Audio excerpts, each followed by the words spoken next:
Memorial Day weekend is almost here, and many of us are finalizing summer vacation plans. But according to Bankrate, more than half of Americans are planning to spend less this summer compared to last year. And it comes as rising costs continue to weigh on American wallets. Senior industry analyst at Bankrate, Ted Rossman, is joining me now for more on this. Ted, it is great to see you. Good to be here. Thank you. Thanks for being here. So what are you hearing about summer spending? Well, people say they're cutting back, but I'm not sure that's actually going to be the case. 54% say they're going to spend less than last year on travel, dining, or live entertainment. The reason I doubt that is just because consumer spending has been so resilient the past few years. Last month, the Census Bureau said that bar and restaurant sales were up 8% year over year. The TSA is on track to screen a record number of air travelers this year. Sentiment is very negative, but actual spending has been much more positive. So people are thinking they want to save, they're not actually saving, or they're still taking these trips. So what are some of the reasons that Americans are citing for wanting to cut back? Some of it is still that, the YOLO thing, the moving on from the pandemic is winning out, but people are worried about tariffs. They're worried about high interest rates, high inflation. Maybe there's a recession ahead. But it's that whole vibe session idea. Sentiment is negative, but then at the end of the day, the YOLO thing is winning out. And people are saying, you know what? I might be worried about that, but I can still go on the trip. I can still go to the music festival. I can still go out to eat. Now, to be fair, some households sadly are struggling and they are cutting back. And upper income households are propping up some of this. But really, consumer spending has been remarkably resilient. It really is surprising that it just keeps going. I really love that you said YOLO and a couple of times. It gave me some Kardashian vibes.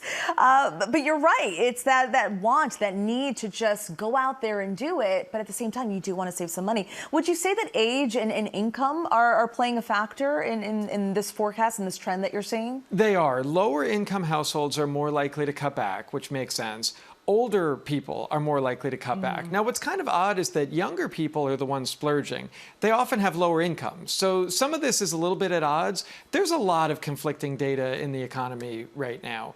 Young people are prioritizing experiences even if it means taking on debt. We found almost 4 in 10 Gen Zers and millennials are willing to take on debt for these experiences. That compares with only about 1 in 4 boomers and Gen Xers. So there is a bit of a generational divide there. A lot of young adults are pessimistic about their student loans, about high housing costs, about household formation costs and childcare, and yet they're still splurging on these experiences. It's almost like a form of revenge spending in a way that even if this other stuff doesn't feel great, at least they can enjoy themselves. And what will you be watching out for in terms of spending as we get into the summer season? The job market is really important because that's another thing. We talk about sentiment being negative. That's because of inflation and tariff worries. The job market's been surprisingly strong. And that's one thing that's propped up a lot of these spending statistics. Now, will it remain strong? That's kind of the challenge moving forward. The job market is a really big input. And then the debt piece is significant too. Credit card balances are near record highs. Credit card rates are near record highs. My advice to people would be have fun, but budget for it ahead of time, even if it means scaling back some of the trip.